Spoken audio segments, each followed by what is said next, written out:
It's story time. Hey guys, welcome back to my channel. Today, a couple of things. One, I'm going to be telling you guys some karting stories. And two, I got some news for you about a video that was taken down on my channel. First, story time. So, this was back in 2019, so let's do this. So me and someone else, so some background, I did some karting, competitive karting back in 2019 was my first year. I haven't done it since then because I'm busy. I got swim, school, yeah. But that year, me and my teammate were fighting for the championship. Going into the final race, we were tied on points. Something ended up happening. Now, I'm going to explain some stuff really quickly before I actually start the story. So, yeah. Here we go.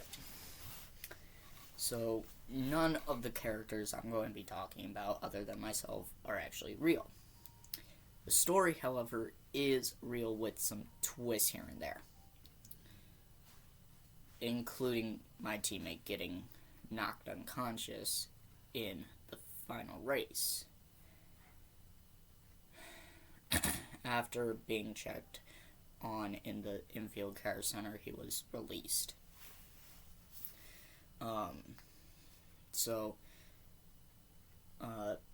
Even to this day, I still think it should have been him who won the race. I'll explain. You'll know why here in a moment. I made it seem like it was like a 4 or 5 drivers going for the championship. It was not. It was just me and him. And the LA Grand Prix, which is the final race, was not actually in LA. It was in Colorado. So, yeah.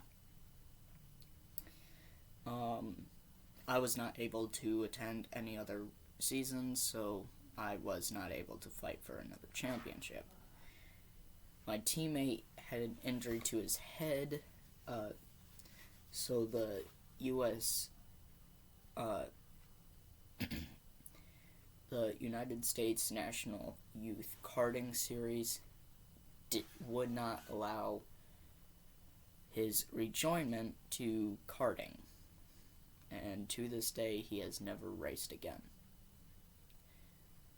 So let's get into the actual story here. LA Grand Prix. Me and Cole boarded the plane headed for LA, the season finale. After a long 17-race season, I was ahead in the championship, while Cole and Taishin Sender were tied and only 3 points behind me. It was still anyone's race. On the flight to LA, Uncle Dave gave us his pre-weekend speech. I am very proud of what you two have done this season. With the constructors in our bag and you two both in for the drivers, this has been an amazing first year for this team, and I cannot be prouder. As we touched down, the AlphaTauri jet also landed. Uncle Dave had bought the team from the previous owner from in the beginning of the season, after round 1. The drivers have been complaining about their equipment not being what they had been promised. Uncle Dave promised new, better equipment. They sold the team to him, and he delivered.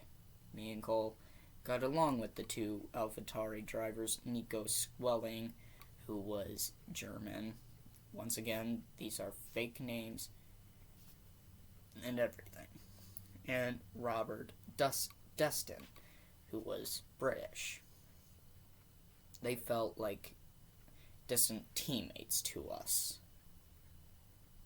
We got into separate vehicles from each other and went to Hollywood Boulevard to meet up with some friends of mine. As we pulled up into the meeting place, I saw them and told Uncle Dave to stop at that spot. As I hopped out of the car, they came up to us, we hugged each other and laughed and talked, and I introduced them to Cole and Uncle Dave. They asked if we were ready to go to their house for the weekend. As we got back into our car, they got into their car, and we followed them to their house. Next day, we woke up at about 5:45 in the morning to be at the track at 7:45. We got to the track around 7:37, and we were dressed in the garage by 7:45, so it was pretty quick. We were the first two karts on track and continued to post fastest laps. I, however, was beaten by several other drivers, so I would be sixth quickest.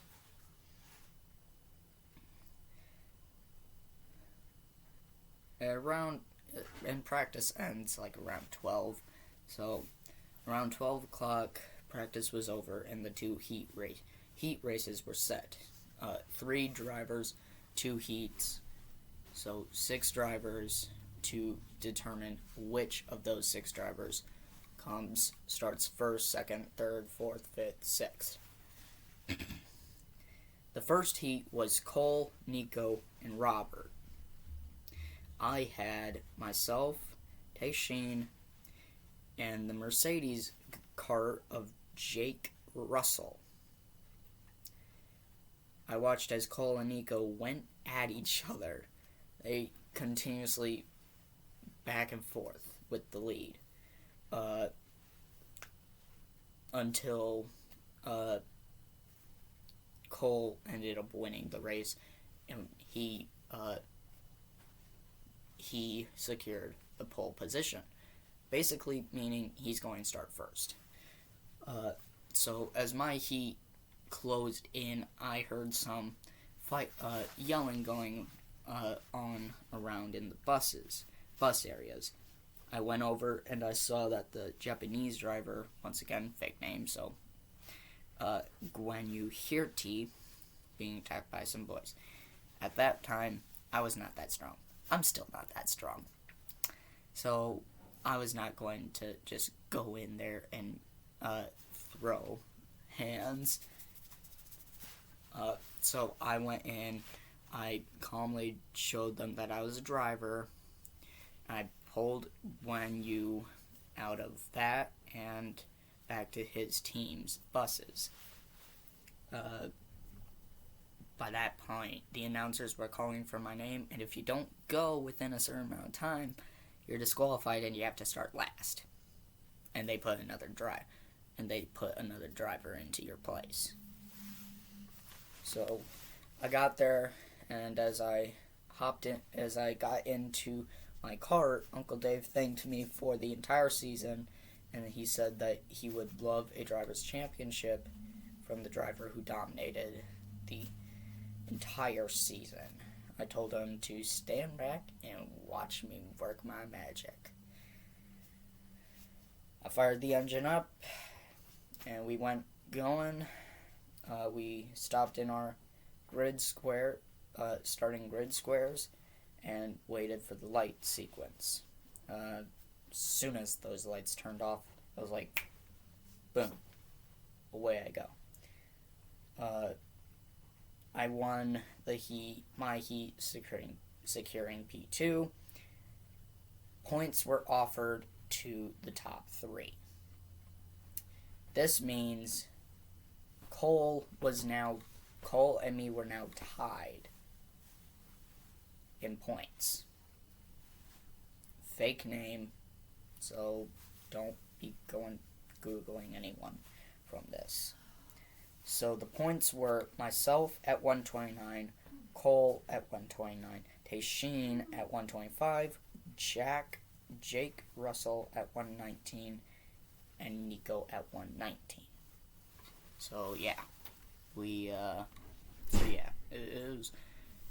was not 5 drivers going for a championship. It was just the 2 of us. We went back to my friend's place and we watched the heat races from a different perspective. When I saw the points, I just scowled like this. Yeah, not exactly like that, but I was annoyed because I went in with a 3-point gap over Cole, over my teammate. So yeah. Around 5:30 in the morning, we got up. It was a Saturday. I wasn't happy. We had to get up at 5:30. So yeah. Got to the track at around 6:45. We went to our bus that we just left there and just lied down there and chill because the interview tent didn't want us at that time, so we were fine. We ended up putting on the Michigan race from round 7 back 10 races ago. And we watched as me and Cole continuously traded the positions, which I ended up winning that race. So, yeah. Uncle Dave then said that he was very proud of what we were able to accomplish this season. And around 8 o'clock, they asked for us. We went. Uncle Dave, as me and Cole grabbed our race suits and helmets, Uncle Dave told us, I want you two to not talk about the championship. Don't try and get into a bigger rivalry. Whichever one of you two come ahead of the other, that's how it goes. So, of course, we were asked several questions about the championship, but we had agreed to Uncle Dave that we would not talk about the championship, so we said no comment. No comment. Obviously, the interviewers were quite annoyed, but yeah. So, when we got back to the bus, we celebrated our first season. And at 9:30, we're called to the track for opening ceremonies, the national anthem, driver introductions, the driver parade. So yeah, and reporters kept on walking through, talking to drivers, team owners, engineers, even fans sometimes. Me and Cole just both stood there signing stuff, taking photos, that kind of stuff. Soon, everyone was told to line up for the national anthem. We did so, and once it finished, the race director ordered the crews to leave the track and drivers to get into their carts. The race started, and me and Cole both took off, but I had the better launch off the bat and the better first corner, so I took the lead and led for a long time. So going into I think it was about lap 13, 14, half the field had pitted, and I was lap 16, sorry. I needed to pit. So I had Nico right behind me, fighting me. He also had not pitted. So I come on to the radio and yell, box, box. And Uncle Dave came back and said, "A firm pitting this lap, you'll be on the mediums to finish the race. Luke, box and pit confirm, please." I answered with a slight change. It was very gloomy. The clouds were very dark, looked like it rained, and I yelled on the radio, make it the intermediate compound." The dark clouds were very much now looming over the track, and as I boxed, the crew changed the tires to inters in a team record of 1.8 seconds. And away I went. Nico ended up pitting with me, but he had issues. He also took the mediums. Lo and behold, I was right. It started downpouring. So the race director decided to put out the safety cart, bring everyone down with a red flag, and then just postpone the race till tomorrow. Well, then tomorrow, but till Sunday, the next day. There was only 7 laps left, but the rain wasn't going away, so they just postponed it, made it, the next day on Sunday, so the rain was completely gone the next day, so before we restarted, I actually switched to the soft tire compound. I shot ahead of Cole a few laps later, like going into the last lap. This is go big or go home right here. Cole makes a big tuck and take maneuver in turn 1, which he never does unless he thinks something is going to happen. I freaked out, but I had that thought in my mind, and I'm like, okay, keep calm, just keep the pressure on him. Lo and behold, coming out of turn 27 and the final corner, Cole's right rear tire just blows open. He loses control of the cart and just veers slamming into the wall that separated the pits and the track. He was going like 85 miles an hour. They slowed the kart speed by 20 miles an hour because of this event. I ended up flying across the line, winning the race, winning the championship. I didn't really care. All I cared about was if my teammate was okay. I circle around the track again, and I get out, and this is what I see in his cart.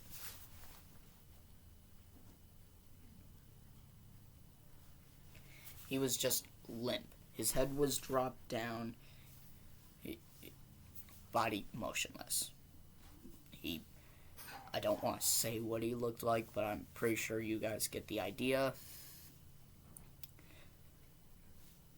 I freaked out, obviously. I went on the radio yelling, "Get people over here! Come on, come on, come on!" And I went and tried to unbuckle his straps. They wouldn't unbuckle. So I pulled his helmet up and leaned into his chest, and he had a heartbeat, he was breathing, he had a pulse, and I let off this big sigh of relief, and I came on the radio going, he's okay. Because the team owner was his dad. My teammate was the son of my team owner, so I yelled, "He's okay, he's just knocked unconscious." And we went to the infield care center. They took care of him, but he was still sent to hospital. The podium celebrations were canceled. I was given the championship trophy, and that was it. I won the championship in 2019. even though it was coming to the checkered flag, final lap, and my teammate had a crazy crash.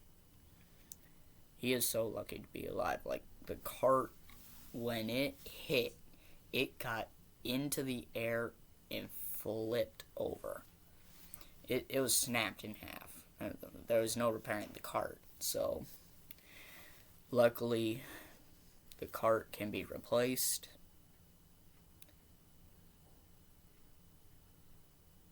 Unfortunately, a life cannot. So he is very grateful to be alive, even if he can't race anymore.